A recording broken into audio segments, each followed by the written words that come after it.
Good morning. Thanks for joining us today. We are thrilled to be talking with Broncos legend, six-time Pro Bowler, four-time first team All-Pro, Broncos Ring of Famer, Mr. Karl Mecklenburg. Welcome. Well, thanks. I'm looking forward to it. Good to have the opportunity to chat. I know I'm excited as you were a player as I was growing up playing football that I emulated because I wasn't a quarterback and I got put on defense about every position. So I was always watching to see what you were doing, and hopefully we'll get a little bit more of that story here in a moment. But Will, you've got some questions. Do you want to ask some of those? Can you tell us your football story and how you got to the NFL? Sure. It's a long story. I started when I was 10. I was 10 years old, and I remember my first game. My dad came to the game. My dad's a physician, and he came. He had to come kind of late because he had rounds that morning. So when he got there, I was already done playing. So I'm on the sidelines, and Dad comes and puts his arm around me and says, "Karl, what do you think about football?" And my response as a 10-year-old child was, "Dad, I really love to smash guys." I mean, I was a linebacker at 10 years old. So I went to. I wasn't a great player. I just one of the guys. Transferred to high schools partway through my high school career. I actually didn't even make the varsity team until I was a senior. As a junior in high school, I played JV. But I loved the game. I loved to play, and had those opportunities. Went to a little Division II school, Augustana College in Sioux Falls, South Dakota, on a 1/3 scholarship, with the understanding if I play well, I get a full scholarship. I went there. I grew 3 inches and 40 pounds my first year of college, so I got better. My second year there, I led the team in sacks and played every down in defense. At the end of the season, I'm thinking they're going to bump me up to a full scholarship. I go into the coach's office for the debriefing session that every coach has, sits you down, talks about what happened last year and what to expect next year. And I go in there, sit down, and like I said, expecting to get the scholarship. Instead, he says, "Karl, we know your dad's a doctor. He can afford this school. We're going to take away your scholarship and use it to bring someone else in."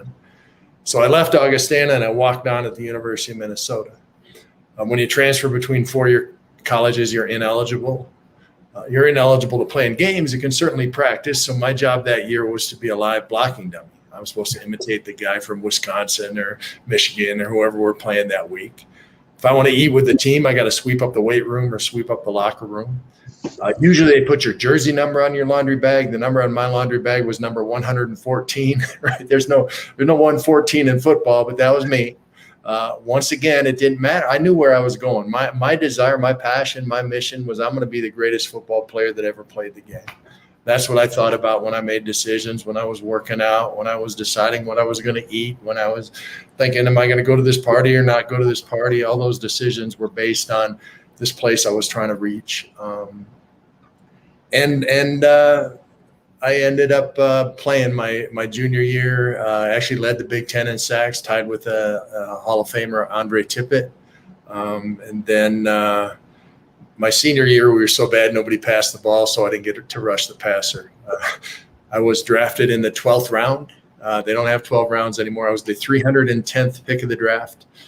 No one expected me to make it. Actually, when I got to training camp, my first jersey number was the same as a starter. That's never a good sign, Will, when they give you the same number as a starter. But switched a couple of times and ended up with 77. I was playing defensive tackle. So I was playing nose guard, basically, for the Broncos at that point. I got an injury. They switched me out to defensive end and made the team as a pass rusher and a special teams guy. And then things evolved from there. So a long answer to a short question. Well, I think it's a fascinating story. I think, one of the things that it's such a pleasure being able to do this with my youngest son, and talking to some of the people that we've been fortunate enough to talk to, is there's a lot of perseverance when you're chasing your dreams. And I want him to realize it's not just his dad telling him, dream big and go for it, but you got to work really, really hard to make that happen. So I think your story of one of starting at a small school, growing, transferring to Minnesota, and being at the bottom rung each time and saying, nope, I'm just going to keep working my way up, is one that I'm a teacher. So that's one I'm grinding with kids all the time. Is like, that's fine. That's where you are. Where do you want to get? Yeah.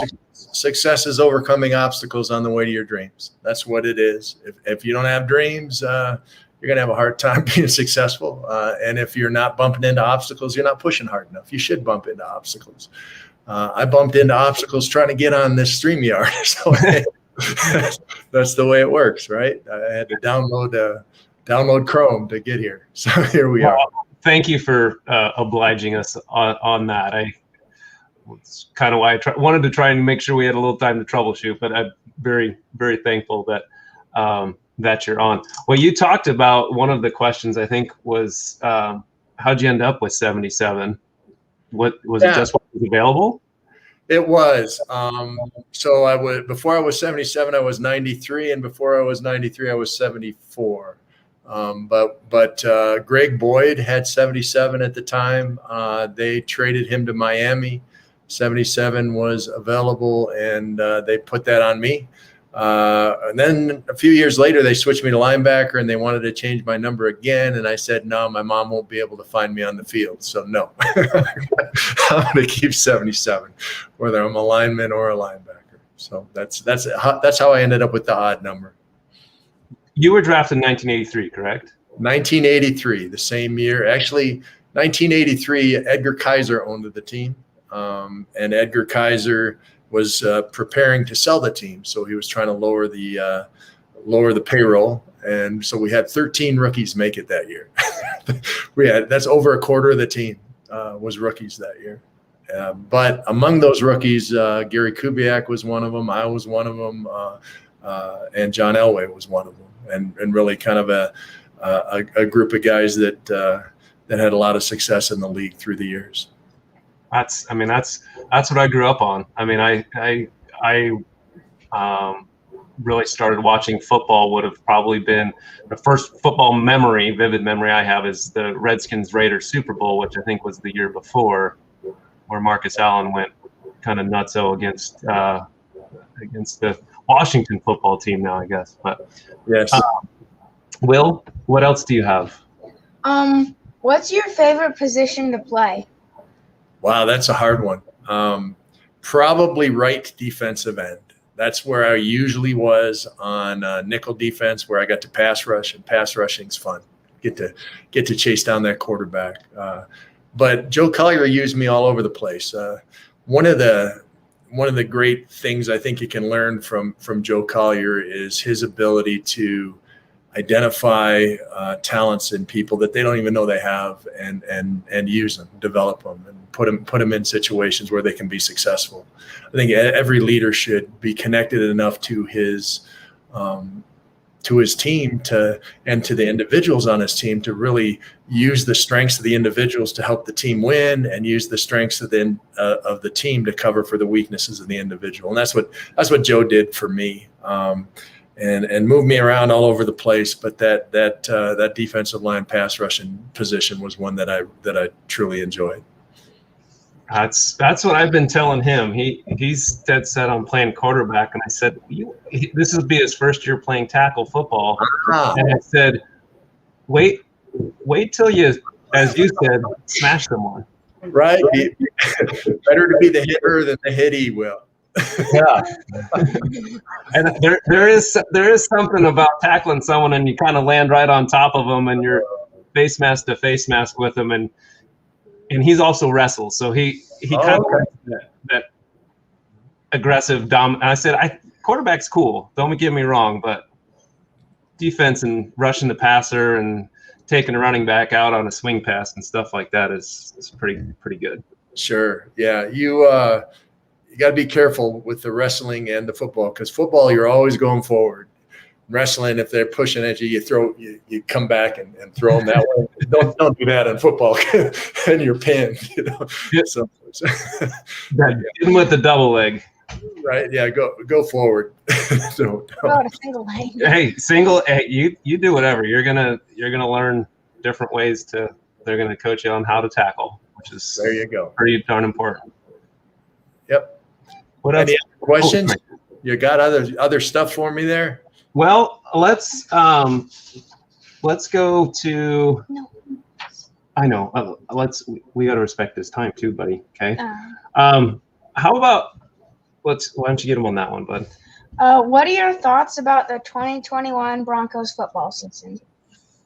Well, first of all, I like that they built up the defense, and they had a number of injuries on the defensive line last year, and the linebacker, and I mean just across the defense that I think really made it difficult for them to win games last year. Hopefully, most of those guys will come back healthy, and they added a bunch of new guys.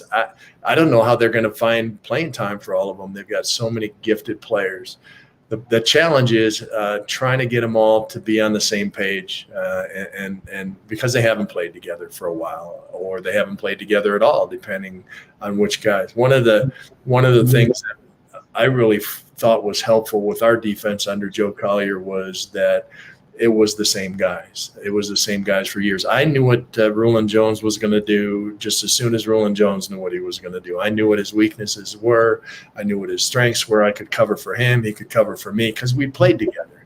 And we both understood the system and got to the point where the coaches allowed us to make calls on the field rather than even them making the calls because they trusted us and they knew we knew what we were doing. So that kind of teamwork takes a while to happen.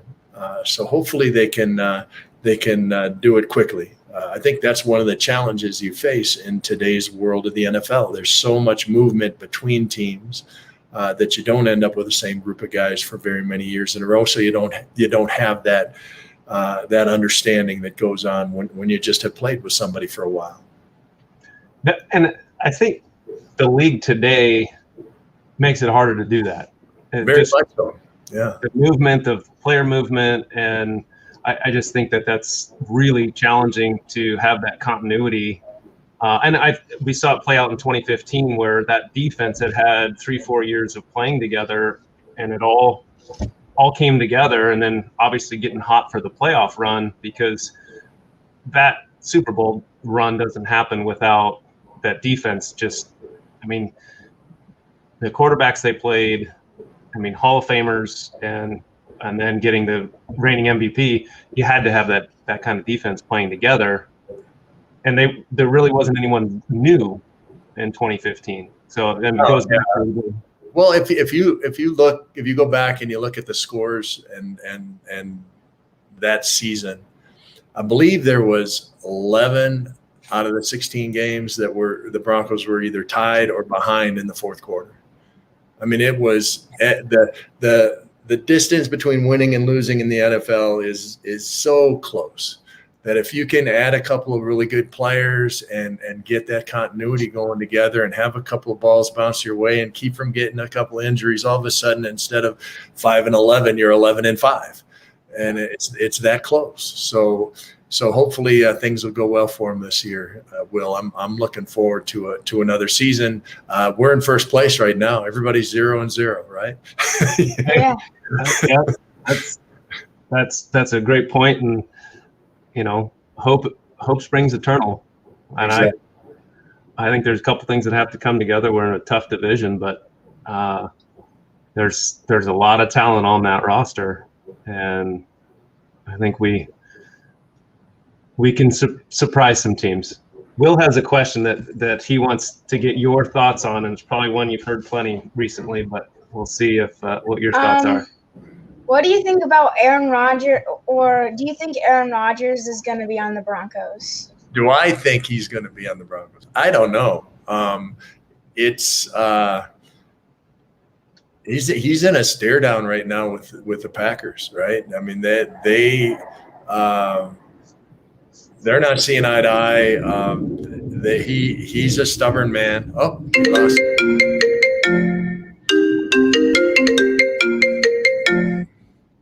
I'm sorry about that. Can you? Okay.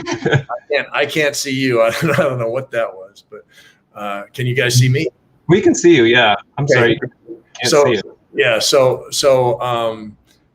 Anyway, Aaron Rodgers would be a great addition to the team. And if you look at the history of the Broncos, they've won Super Bowls with John Elway, in the waning years of his career, with Peyton Manning in the last few years of his career.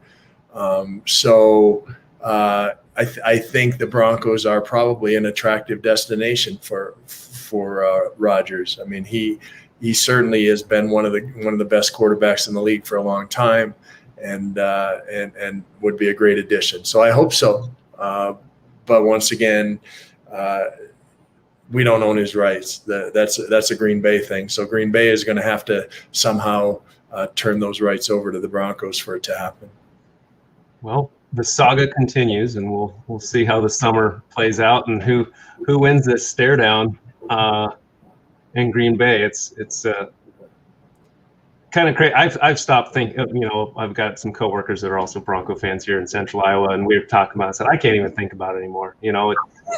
I'll go in with who we've got, and if that changes, then we'll try and wrap our minds around getting another future Hall of Famer quarterback in the orange and blue. But let's see. Let's look at some of our other ones. Probably maybe get one or two more in if you're okay with that. I'm fine. I don't have any time commitment. So okay. I wanted to be respectful of whatever you've got going on, because I know I think there might be one that he wants to circle back to, but sure. Let's go with this one for right now. What hobbies do you have?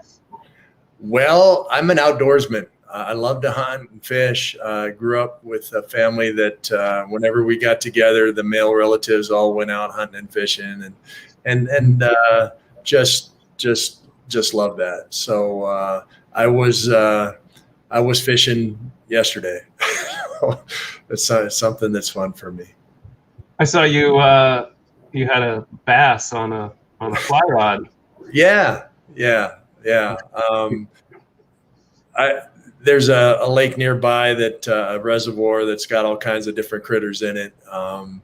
It's got largemouth and smallmouth bass. It's got walleyes. It's got rainbow trout. It's all kinds of stuff. So I was just using a streamer that any one of them would bite, and lo and behold, it was the largemouth bass I got that day. So that was fun.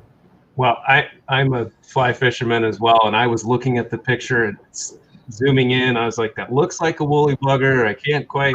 I was really trying to determine what you were fishing. We're lucky we've got a couple ponds near the house. So I'm a Colorado kid, but we live in Iowa. So I was streams and all that, but being able to wet a line, cross the street from our house and catch 3 and 4 pound largemouth is on a fly rod's a lot of fun. So I really enjoyed your picture, and I think you've posted some fly fishing, some trout pictures as well. Sure. Yeah. Love to get the chance to get up in the mountains and fish for trout. I used to have some property up there and catch a lot of brown trout and cutthroats and other critters, and it's big fun. I mean, it's just.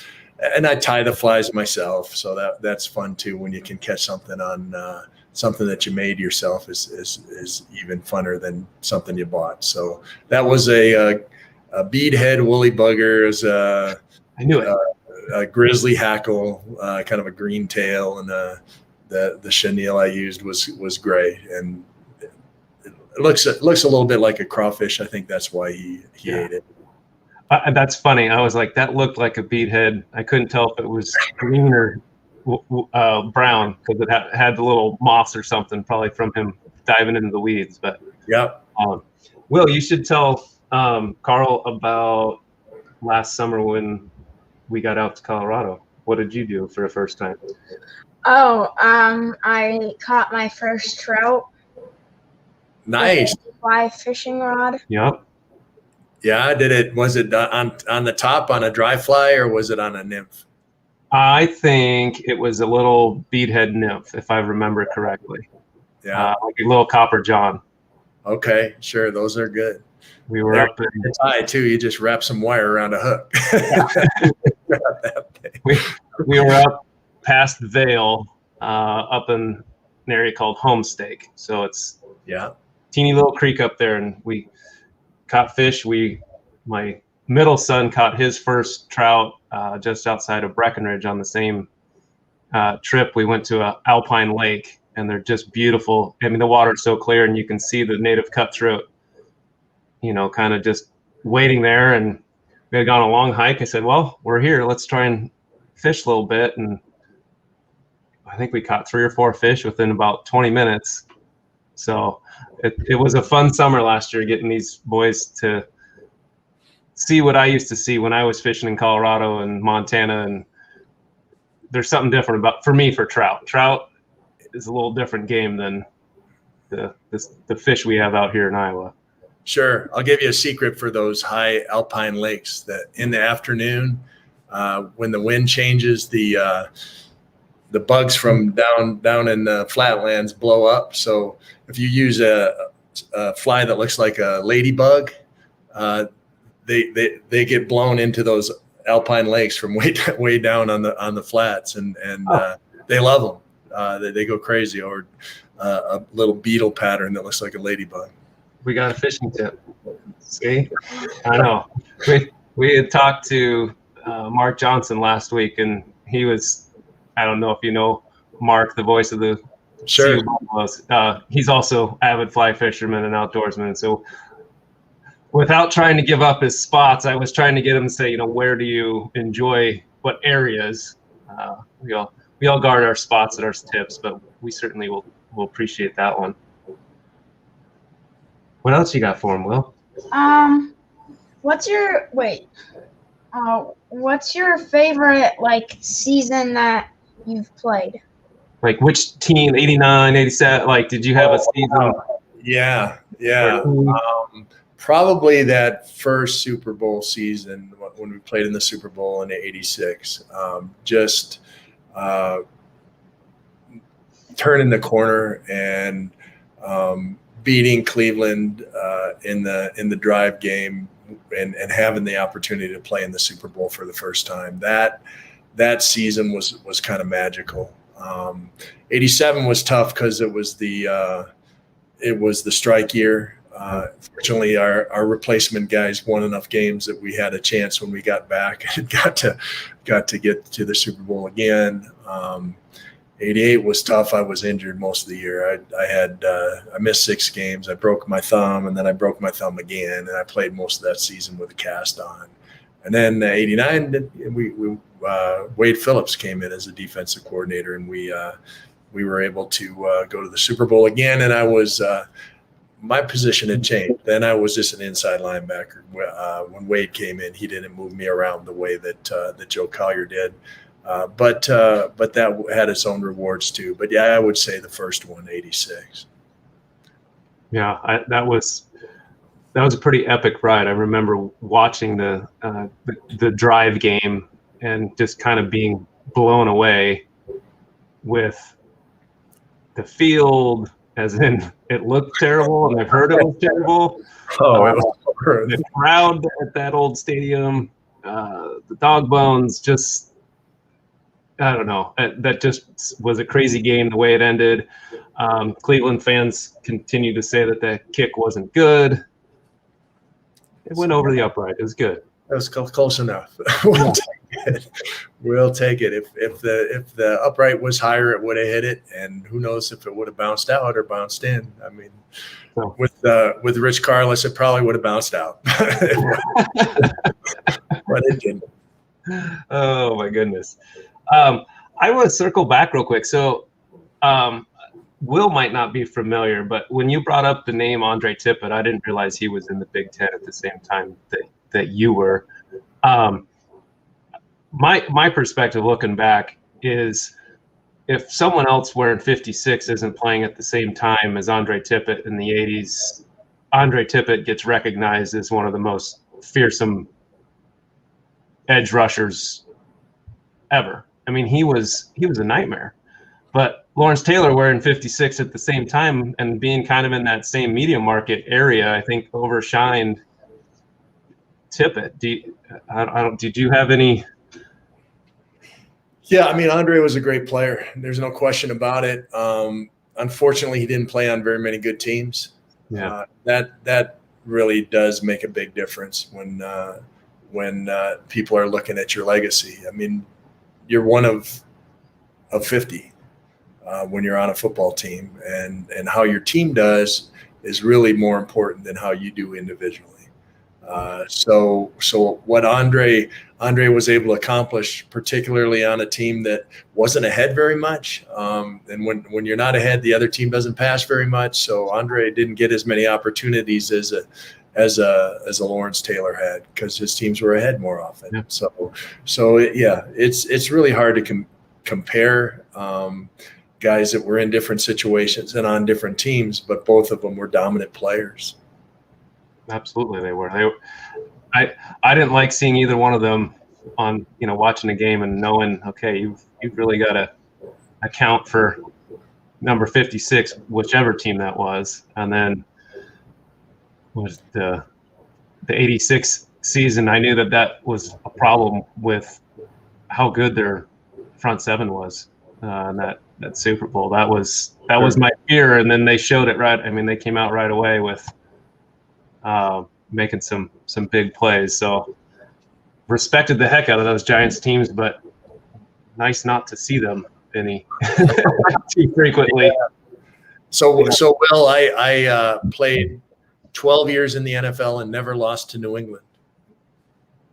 They weren't very good back then. Things changed, obviously, but they changed like that. Hey, the Broncos still have, even with the run of Brady Belichick, I'd say we more than held our own against them. There were some pretty epic games with them too, but I think I feel like the Broncos are one of the only teams that really held up head to head during that run. Yeah. I mean, we had their number. Some teams just, and I don't know if it's the jersey or what, but for some reason tend to beat New England every time. Hey Willis, why don't you? I was going to say play. Do you have a favorite specific play or one that Yeah, sure. There was a couple of different plays that stood out, but probably the one that most people remember and was kind of my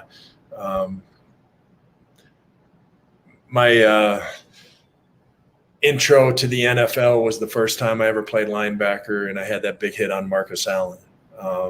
Marcus Allen was blocking, and then he kind of snuck out and turned around and was waving at Jim Plunkett to throw the ball. I saw him, and I came running up from my coverage and hit him right when the ball got there, and I knocked him out. And the Fox television program, the Fox Sports List, listed that as one of the top 10 hits in NFL history. That was my first game ever as a linebacker. Never stepped on a game field as a linebacker before that. I played linebacker from then on. Yeah. It was a big hit, not only in that game, but in that season. That turned that game around, and we went on and beat the Raiders that day and went to the playoffs that year and really kind of changed the direction of the season. And it changed the direction of my career. All of a sudden, I was looked at as a linebacker. I made the Pro Bowl as a linebacker that year. So it was a big play for me and for the team.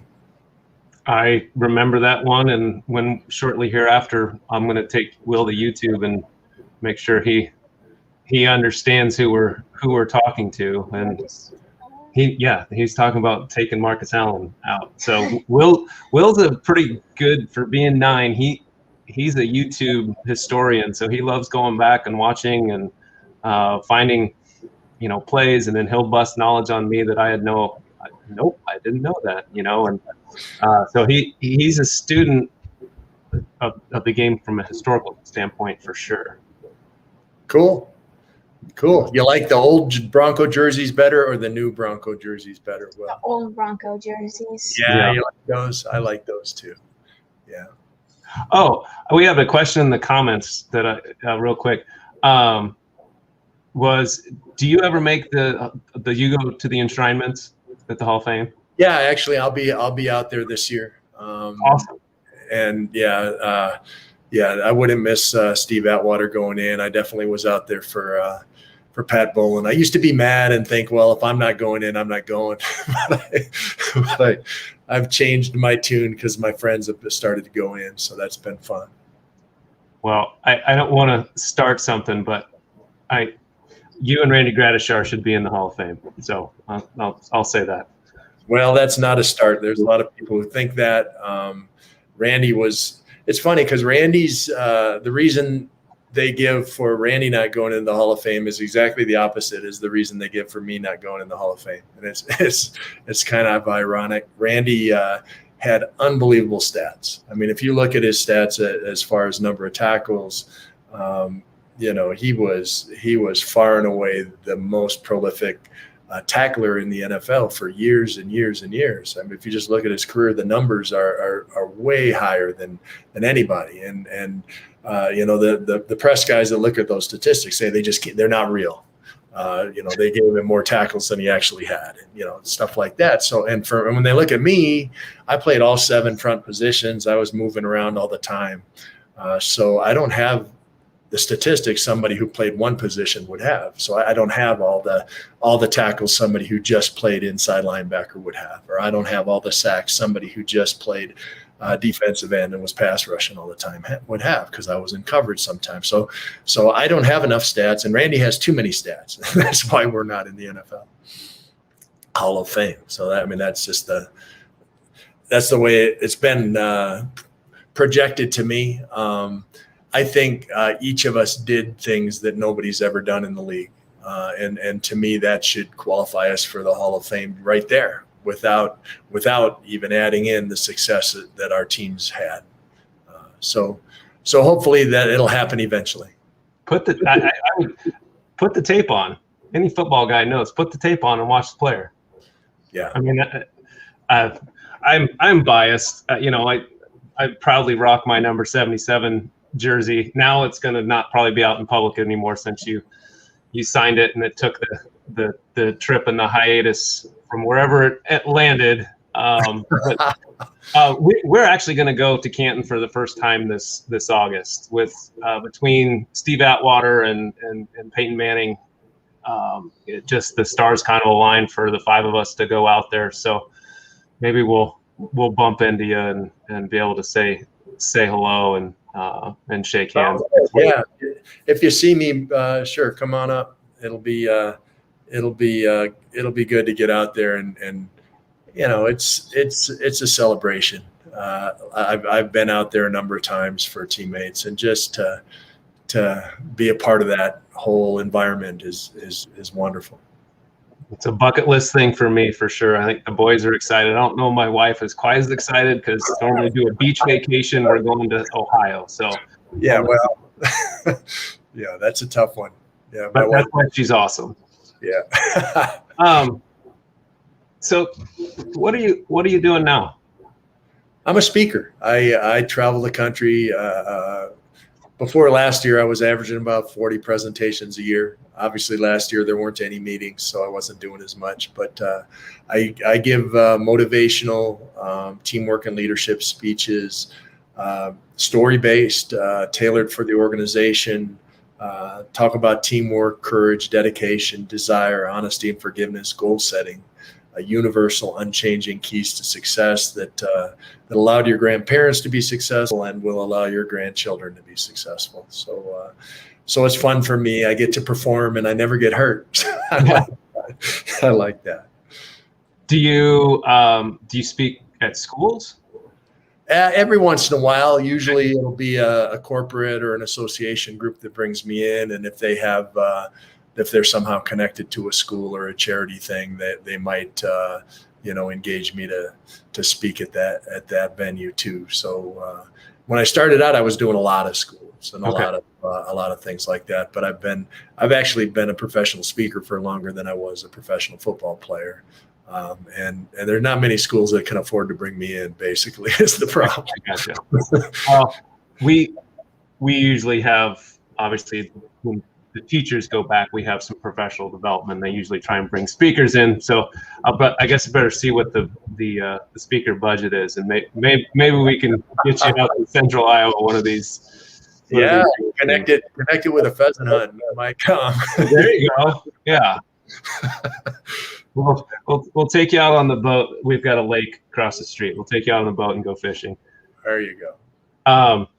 So I think one of the things that we wanted to wrap up with, and we talked briefly with you about earlier, was just you discussed with me why you signed with the Philippians 4.8, excuse me, 4.8. And just kind of your faith journey and why that's so important to you. Sure. First of all, Philippians 4.8 is whatever is true, whatever is lovely, whatever is of good report. Meditate on these things. So it's a positive thinking verse that I think speaks volumes to today's world. We just had another policeman get shot here in Colorado yesterday.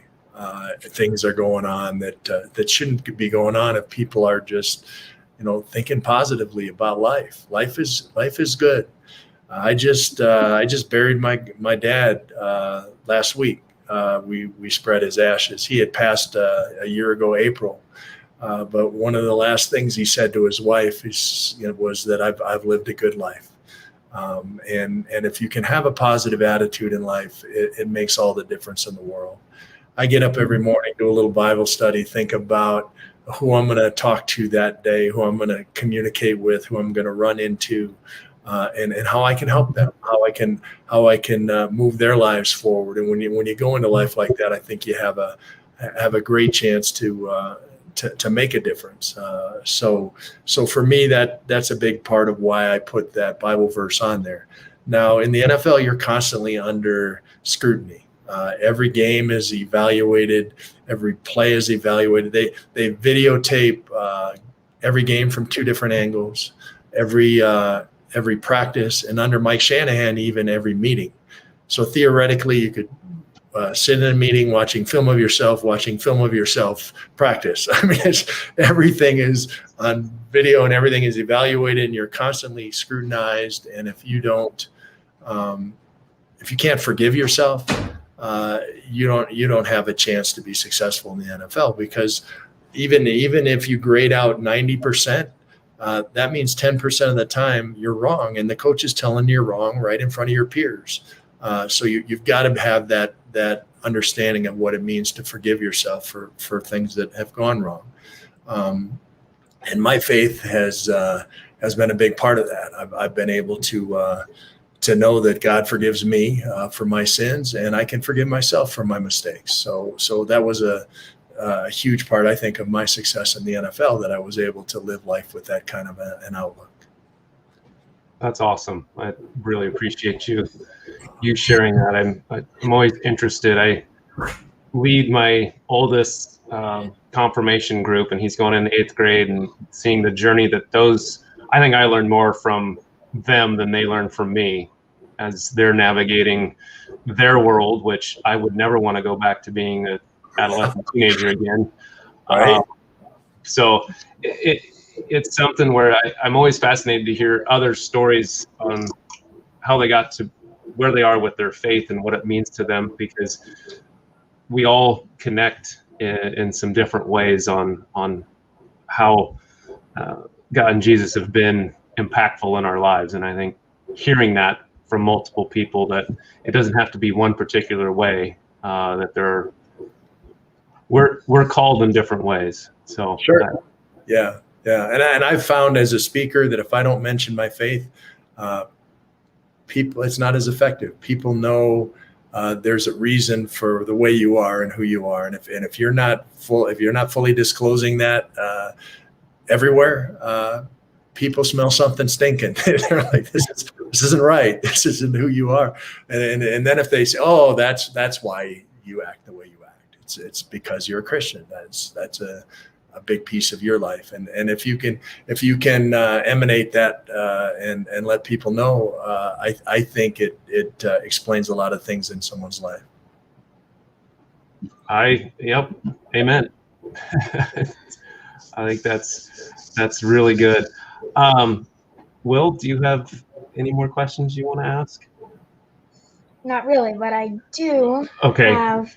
So he's got a plug. Karl, he has his own channel, and I'll let him explain it, and hopefully people watching back can go check out Will and his brother's channel. So Will, take it away, buddy. So we have so the channel's called 501 Adventures, and we go so like when we're in Canton, we're probably gonna like make a video out of that because that's one of the trips we're gonna go on or we've already gone on. So I'm gonna try and get the link real quick. So it's a travel-based channel that they basically, we went river rafting, and there's a video, and they put them all together. They do all the editing. So they're trying to build up their. Did you get it? It's right there. Okay, yeah, that works.